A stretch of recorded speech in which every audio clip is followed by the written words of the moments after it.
होळी रे होळी आणि पुरणाची पोळी. होळीचा सणाला आहे ना, काहीही करत पण होळीला आपल्याला पुरणपोळी ही बनवावीच लागते. तर बघा, आज आपण फक्त पुरणपोळी बघणार नव्हतो, त्याचं पूर्ण थाळी आपण बघणार आहोत. पूर्ण ना मस्त गोड स्वीट आहे बनणार आहोत, तिखट बघणार आहोत, मस्त छान अशी थाळी सजवलेली बघणार आहोत. जसं की तुम्हाला व्हिडिओमध्ये दिसत आहे त्या पद्धतीने. सोबत कटाची आमटी असेल, काही असेल, सगळं आपण आज बनवणार आहोत. मस्त झटपट होणार आहे. चला तर तुमचा वेळ न घेता रेसिपीला सुरुवात करूया. ही डाळ ना अर्धा तास आधी भिजत ठेवली होती. तुमच्याकडे वेळ असेल तर अर्धा तासाहून जास्तसुद्धा ही डाळ तुम्ही भिजत ठेवू शकता. डाळ भिजवते काढून घ्यायची आणि एका कुकरमध्ये घ्यायची. थोडंसं तेल आणि हळद घालायचं, मिक्स करायचं. आणि हळद तुम्ही स्किपसुद्धा करू शकता, पण हळदीने छान असा कलर येतो, त्यामुळे हळद इथे वापरा, छान होईल. आणि तेल घालायचं परत आणि कुकरला 3 ते 4 शिट्ट्या काढून घ्यायच्या. तर कुकरमध्ये आहे ना डाळ घेतलेली आहे. ते थोडंसं भात लावून घेणार आहे आणि आपल्याला अशा पद्धतीमध्ये कुकरमध्ये शिजवून घ्यायचं. डाळीचा डबा जो आहे ना तो खाली ठेवायचा, म्हणजे की ह्याचं पाणी भातामध्ये जाणार नाही, डाळीचं पाणी. अशा पद्धतीने ठेवून द्यायचं. आता इकडे आहे ना आपल्याला पीठ मळून घ्यायचं आहे पुरणपोळीसाठी. पीठ घ्यायचं 1 वाटी, त्याच्यामध्ये तेल घालायचं, चवीपुरतं मीठ घालायचं आणि नेहमीप्रमाणे जे मळतो ना चपातीला त्याच्यापेक्षा जास्त पातळ पीठ मळायचं. इतकंसं घट्ट पीठ मळायचं नाही, कारण पुरणपोळीला हे पीठ पातळ लागतं.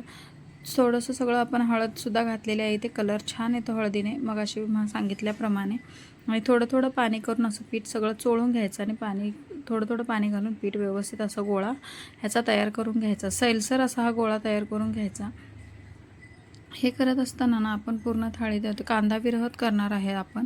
तर मस्त छान असं मळून झालेलं आहे बघा. त्याला थोडंसं तेल लावायचं. बघू शकता किती असं सैलसर पीठ मळलेलं आहे. तर इथे आपल्याला पुरण न वाटता आपण आज पुरणपोळी बघणार आहोत. मागच्या व्हिडिओमध्ये आपण बघितलं न लाटता. आज आपण पुरण न वाटता करणार आहोत. छान असं पीठ झाकून ठेवायचं आणि आपल्याला इथे दुसरी प्रोसेस करून घ्यायची आहे. पीठ भिजेपर्यंत आपण इकडे डाळ शिजली का आपली ते बघूया. बघू शकता डाळ छान अशी शिजलेली, इतकी मऊसूत डाळ शिजवायची. आणि याच्यातलं डाळ वेगळं करून घ्यायचं आणि पाणी वेगळं करून घ्यायचं. आता ना याच्यामध्ये आपण जेव्हा कुकरला डाळ घालतो ना तेव्हाच आपलं पाणी कमी असतं, बाहेर येतं, त्यामुळे आपण कमी घालतो. पण आपल्याला जी आमटी बनवायची असते ना ती ही येळवणीची आमटी बनवायची असते. तेला नाही, ही येळवणीची आमटी खूप छान लागते. त्यामुळे थोडंसं गरम पाणी करायचं आणि या डाळीमध्ये घालायचं. जी पुरणाची चाळण असेल हे असेल ना ते तुम्ही याच्यामध्ये वेगळी करून घ्यायची.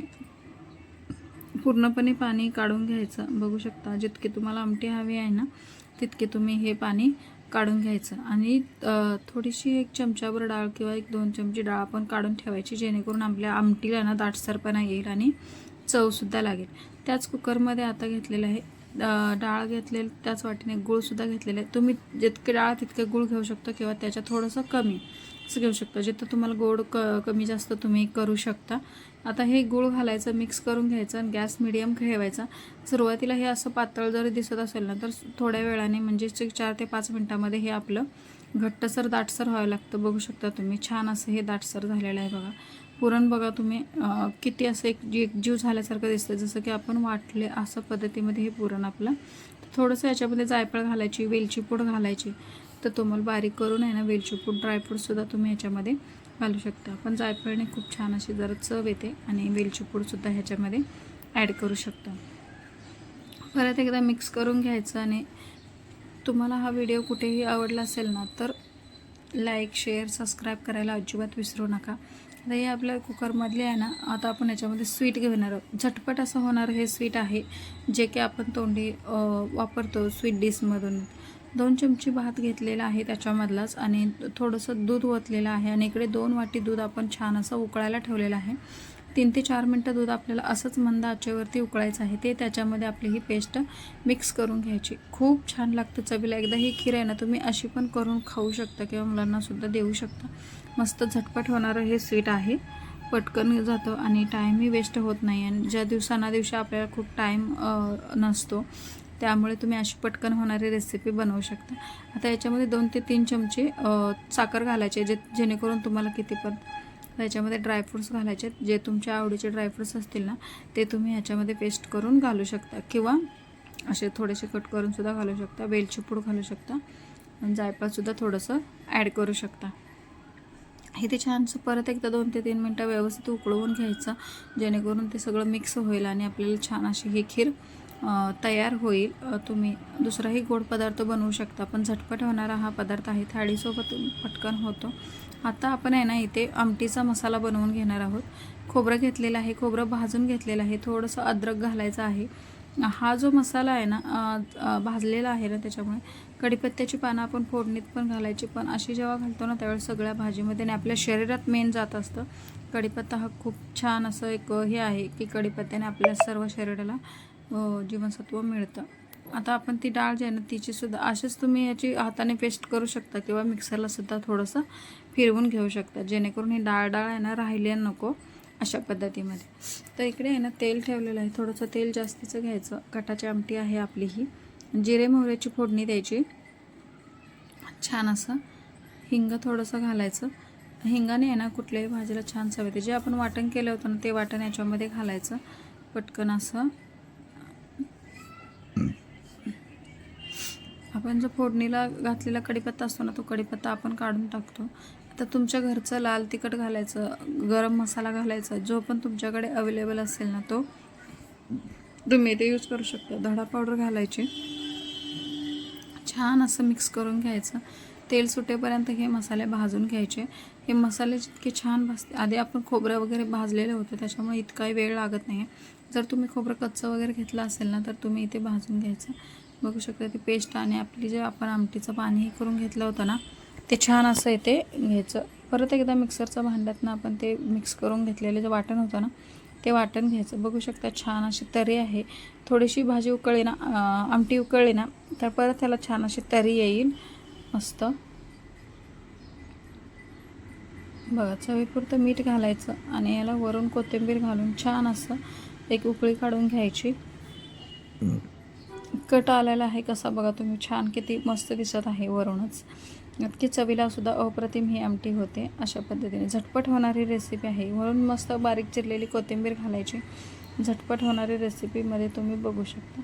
आपण पूर्ण थाळीची करत असतो त्याच्यामुळे या आधी आपल्याला तुम्हाला मसाला वगैरे तुम्ही आधी भाजून घेऊ शकता, जेणेकरून तुम्हाला बनवत असताना ना तुम्हाला टाईम कमी लागेल त्याच्यामुळे. आता आपण इथे बटाटा भजी बनवणार, त्यासाठी आपण बॅटर तयार करून घेऊया. तर इथे बेसन घेतलेलं आहे, त्याच्यामध्ये 1 मोठा चमचा कॉर्नफ्लॉवर घेतलेला आहे. थोडीशी लाल मिरची पावडर, चिली फ्लेक्स टाकायचं आहे, जिरे टाकायचे आहेत. तुम्हाला जे ह्याच्यामधलं जे असतं ना ते तुम्ही स्किप पण करू शकता तुमच्याकडे एखादं साहित्य नसेल तर. आणि ओवा जो असतो ना तो थोडासा हातावरती चोळून घ्यायचा, म्हणजे त्याचा स्मेल असं छान येतो. थोडासा खायचा सोडा घालायचा, कोथिंबीर घालायची. सोडा जास्तीचा घालायचा नाही तर मग ते काळपटपणा असं होतं. थोडंसं पाणी करून आपल्याला हे बेसनपीठ भिजवून घ्यायचं आहे, जेणेकरून आपण जसं बॅटर बनवतो ना त्या पद्धतीने तुम्ही मॅशरने सुद्धा करू शकता किंवा हाताने सुद्धा करू शकता. याच्यामध्ये गुठळ्या नाही झाल्या पाहिजे. बॅटर बघू शकता तुम्ही, मस्त असं आपलं हे बॅटर तयार आहे. इकडे आता आपण इथं पोळी लाटून घेऊया. जितके आपण हे घेतलं गव्हाचं पीठ घेतलेलं आहे ना तितकाच आपल्याला पोळीचा उंडासुद्धा पुरणाचा उंडासुद्धा घ्यायचा आहे. आतून अशी मस्त पुरण भरलेली पोळी आणि तुपासोबत खूप छान लागते. आणि ह्या पद्धतीने जर पोळी कराल ना तर कुठेही पोळी तुमची फुटणार नाही आहे किंवा कुठेही तुम्हाला त्रास होणार नाही पोळी करताना. खूप छान सोपी पद्धत आहे पुरणपोळी बनवण्याची. पूर्ण रेसिपी तुम्हाला इथे मी पूर्ण थाळीची रेसिपी सांगितली. छान अशी असा हा उंडा बघा तुम्ही असं दाबून घ्यायचा आणि जो वरतून जो त्याचा भाग असतो ना तो असा आपल्या हाताच्या साहाय्याने मिळवून घ्यायचा आहे. आणि जर तुम्हाला वाटत असेल ना ते एक्स्ट्राचं पीठ वगैरे आहे तर काढून घ्यायचं, नसेल तर तिथल्या तिथेच आपण ते मुडपून सुद्धा घेऊ शकतो. तिथल्या तिथेच दाबायचं आणि मग लाटायचं. आता कोणी काय करतं, कोणी असं काढतं पण कोणी काढत नाही आहे. तर जसं तुम्हाला सोपं वाटेल ना तसं तुम्ही हे करू शकता. छान असं हे असं दाबून घ्यायचं हाताच्या तळहाताच्या साहाय्याने, जेणेकरून सगळीकडे आपलं पुरण पसरलं जाईल आणि लाटताना सुद्धा आपल्या एकीकडे पोळी आपली फुटणार नाही. बघू शकता आपण पुरण न वाटता छान अशी ही पुरणपोळी बनवली आहे. बघू शकता आता इथे छान अशा हाताने थोडंसं प्रेस केल्यामुळे लाटून घ्यायची. काल जसं व्हिडिओमध्ये तुम्हाला दाखवलं तसं थापूनसुद्धा तुम्ही असं ही पोळी बनवू शकता किंवा ही सुद्धा पोळी तुम्ही बघू शकता पीठ लावून. ते तेलाने तर पसरते पण हाताने सुद्धा किती अलगद अशी पसरते बघू शकताय तुम्ही. मस्त छान अशी तव्यात ह्या पोळी अशी अर्ध्यावर ते हातावर थापली ना, ती लाटणार इकडे तिकडे लाटली ना तर आपली पोळी लगेच पसरते आणि जे पुरण आहे ना ते पूर्ण पोळीमध्ये पूर्ण सगळीकडे पसरत असतं. तर बघू शकता तुम्ही किती इजी जाते लाटायला. कुठेही आपल्याला पोळी आपली फुटत नाही आहे किंवा जास्त हे करायची गरज नाही आहे. पिठाचं आणि पुरणाचं जर मिश्रण व्यवस्थित झालं ना तर पटकन असंही होते पुरणपोळी. बघू शकता तुम्ही सगळं आपलं आता तयार आहे. इकडे तवासुद्धा आपण छान असा गरम करायला ठेवायचा. जोपर्यंत आपण लाटतो ना तेव्हाच आपला हा तवा ठेवून द्यायचा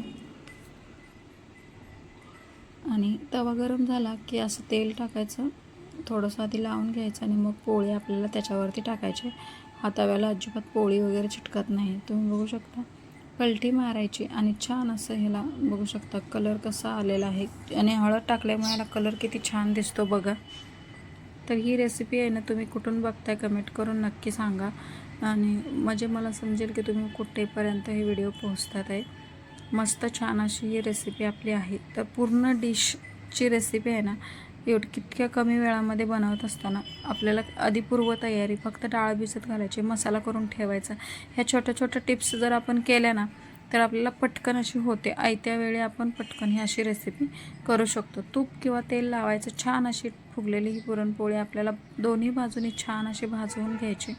बघू शकता किती मस्त अशी ही पोळी फुगलेली आहे. मग त्याने कुठेही फुटलेली वगैरे अजिबात नाही आहे. इथं तूप किंवा तेलाचा वापर करू, शक्यतो करून पोळीला आहे ना तूप लावलं ना तर पोळी चवीला अजून अप्रतिम होते आणि मऊसुद्धा होते.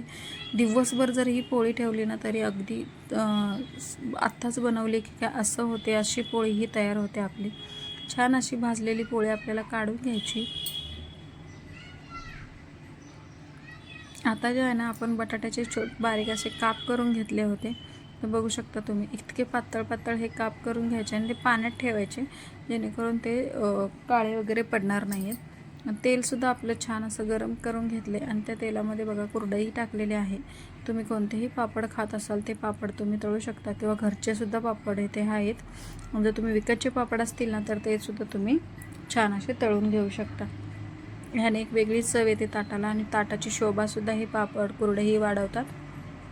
त्यामुळे पापड कुरडई नक्की सणावाराला असं असतंच आपल्या घरी, पण नक्की ट्राय करा.